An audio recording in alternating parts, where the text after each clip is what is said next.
Kamusta water signs? Welcome to Like a Tarot. Ano ang bagong kapalaran na magbubukas sa buhay mo? Ano yung inihahanda ng universe para sa ikakabuti ng buhay mo?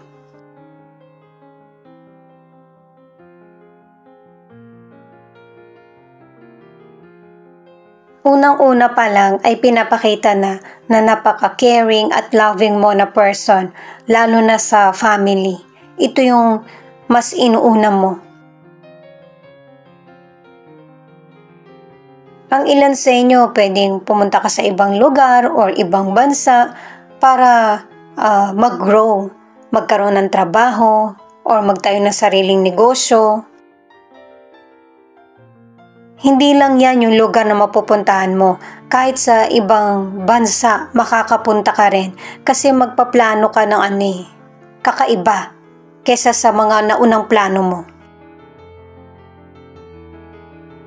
Naliligayahan ka sa tamang desisyon na nagawa mo dahil sa makakatulong ka na at saka mapupunan yung pangangailangan mo.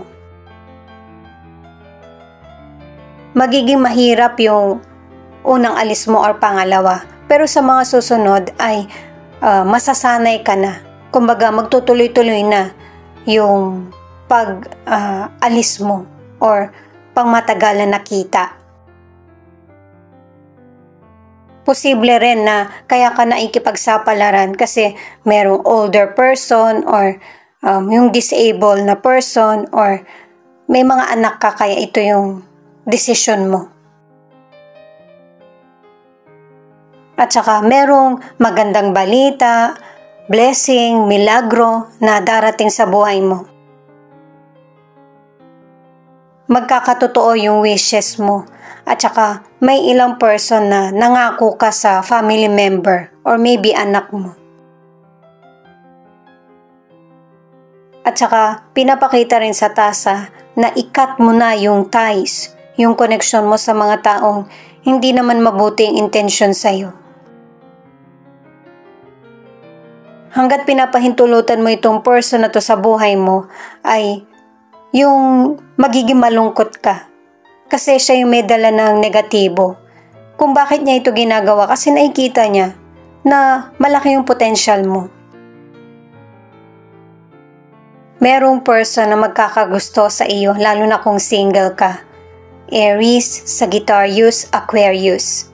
Yan yung zodiac sign ng person. Magiging masaya ang koneksyon nyo or ang relasyon. May mga water signs na meron kang ginawang spell at umeepekto ito. Patungkol ito sa money or sa business mo. Pwedeng nakuha mo to online or talagang noon pa taglay mo na. May ilan sa inyo na mahirap yung trabaho mo or negosyo. Pero pangmatagalan naman ito, kumbaga merong magandang dulot sa buhay mo. Meron ditong mga letra na F, K, S, E, J at X.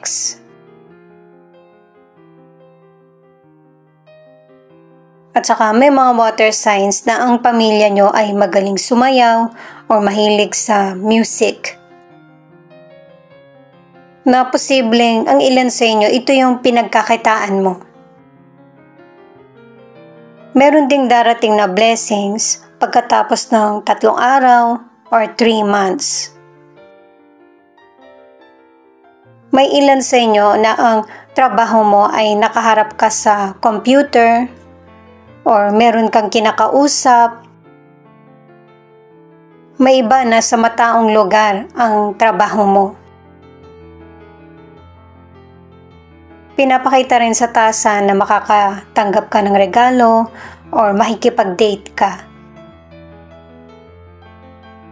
At saka kahit na pinapakita sa tasa na makakatanggap ng certificate ang ilan, kung nag-aaral ka, pag-igihan mo pa rin. Para maging maganda yung grado mo at saka mas malaki yung magiging oportunidad kapag naghanap ka na ng trabaho. Pero makakahanap ka ng trabaho, pwedeng sa Pilipinas lang muna para sa experience. Medyo matatagalan pa na maisipan mo na sumubok sa ibang lugar or ibang bansa. Matutuloy ka pero maraming magaganap muna sa buhay mo bago mo to maisipan.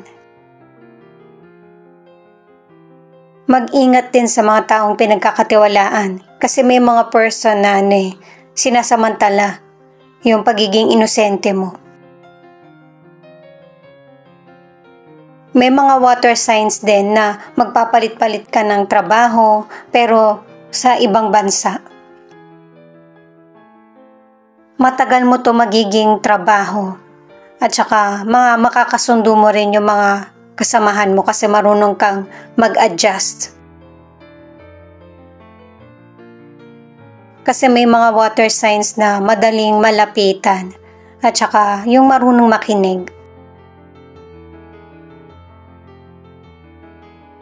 Gamit naman ang mystical cards, alamin natin kung ano pa yung message para sa iyo, para sa mga water signs.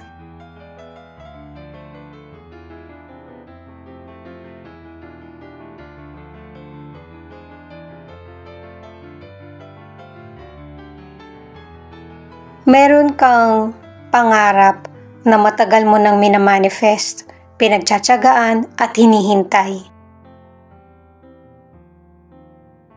Yung mga blessings na darating sa iyo pagkatapos ng isang blessing ay meron pang mas malaking darating na mas ikakatuwa mo at saka mas ikakaunlad. Magkakatotoo yung mga pangarap mo.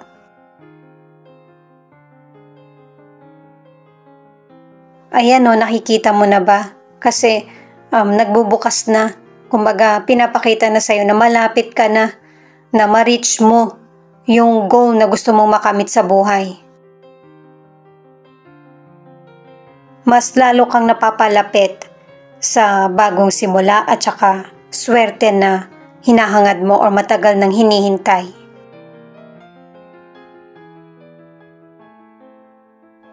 At itong next card mo,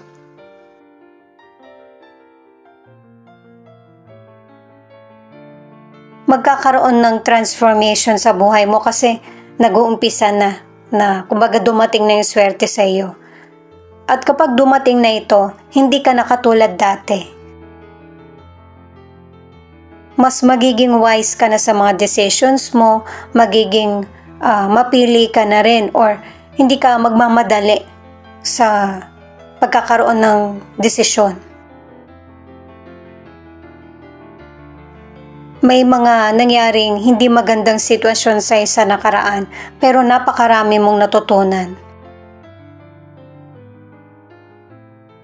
Magiging malaya ka na sa mga sitwasyon na nagpapadelay o nagpapahirap sa iyo. Para sa mga bagong viewers, ang reading na ito ay timeless reading. General reading at guide po lamang kaya hindi po magre-resonate sa lahat. Kunin mo lang yung akma sa sitwasyon mo at kung kailan mo ito napanood, yun ang start ng 1 week reading para sa iyo. Ikaw na bahala magpalit kung si person mo ito o ikaw.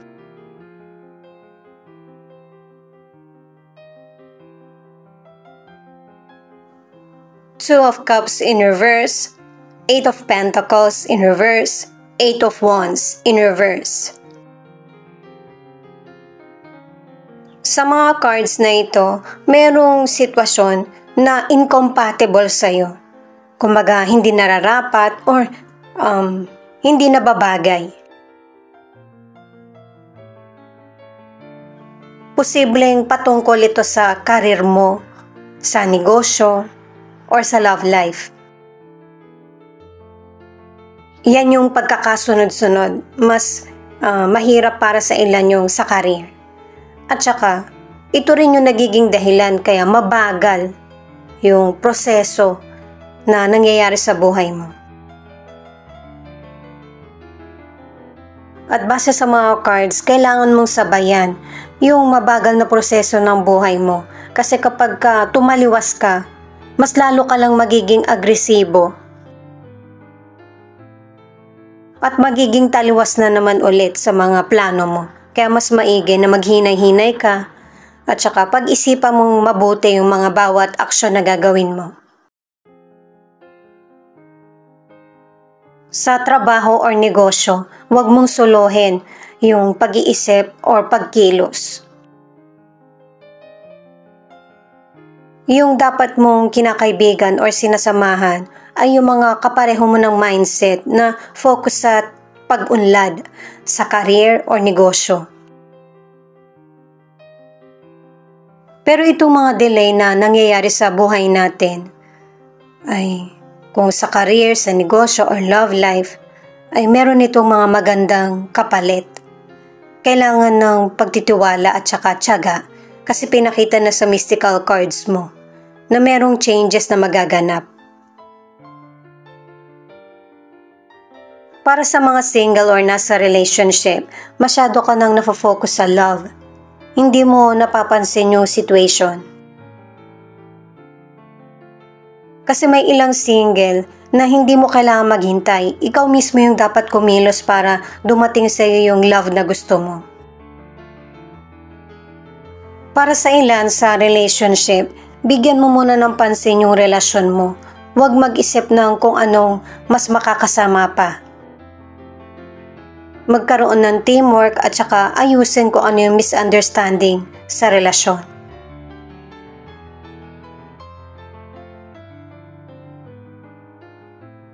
Page of Cups, Ace of Cups, Queen of Wands. Ito na yung pinakahihintay mo. Yung bagong kapalaran na magbubukas sa buhay mo.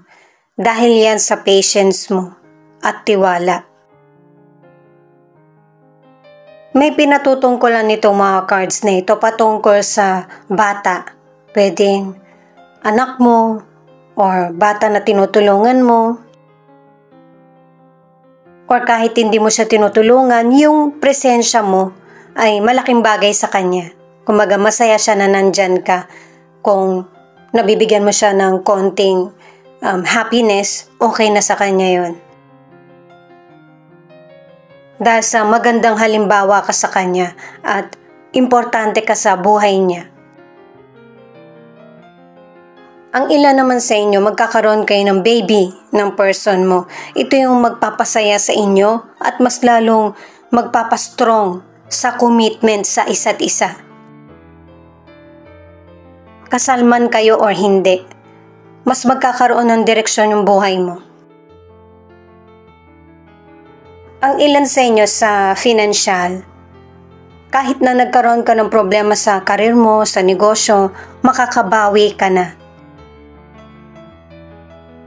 Nagkaroon ng increase sa kita mo at saka ang ilan sa inyo dumiskarte ka pa kasi kaya nagkaroon ng extra income. At saka meron ding ilang person na unti-unti mong nababayaran yung nahiram mo. Positive kasi itong tatlong cards na ito pagdating sa financial na may mga biglaan na pagdating ng money sa iyo. May ilan na madadagdagan yung trabaho mo pero maganda pa rin naman yung magiging kabayaran. Marami pang good news na darating sa'yo sa financial.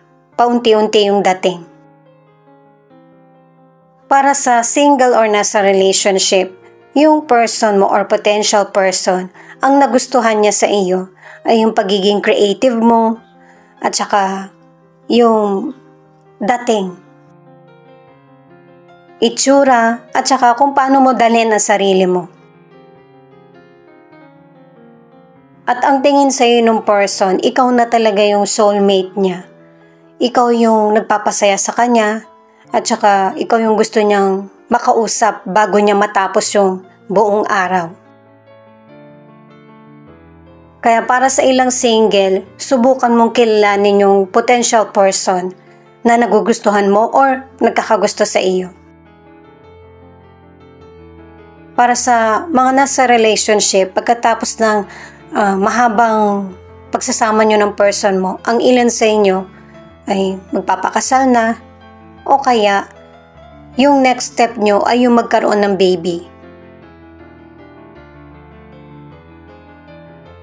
5 of Wands in reverse, Page of Pentacles, the Hierophant. Ito yung time na magkakaroon ng kapayapaan, pwedeng sa family mo, sa kumpanya, or kung sino man yung nakaalitan mo. Meron kasi yung person na may pagka-immature sa yung approach ba niya dun sa situation. At humuhupa na yung tension or yung galit na nararamdaman. Yung mga mabuting nasabi mo dun sa kapwa mo ay maganda na ang isusukli sa iyo. At saka yung mga na-experience mo sa nakaraan, meron niyang dahilan kung bakit ikaw. Kasi may mga taong susunod or makikinig sa mga naging experience mo. Hindi ka na rin magpapanik sa kung ano man yung challenges na darating sa iyo. Para sa kalusugan, merong illness na may hirapan kang makontrol. Kaya kapag tingin mo meron kang sakit na lumalala, ipatingin mo agad. Ang ilan, meron ka mang health issues pero madali itong magkaroon ng healing or recovery. Para sa ilang single, yung potential person, hindi siya nagparamdam na. Pero hindi ibig sabihin, wala na siyang feelings sa iyo. May personal issue itong person mo, kaya hindi siya nagpaparamdam. Pero soon, magkikita kayo ulit or magkakaroon ng komunikasyon. Para sa ilan na nasa relationship, huwag kang matakot sa nangyayaring sitwasyon sa relasyon nyo kasi sa bawat relasyon, nangyayari talaga ito yung iba't ibang challenges. Kung meron ng mga issue, kailangan nyo itong pag-usapan ng person mo ng malumanay. At napaka-importante sa relasyon, yung sentro nyo ay Diyos. Para sa lahat ng problemang pinagdaraanan nyo, pareho nyong lalapitan ay ang may kapal. Ito na yung final card mo.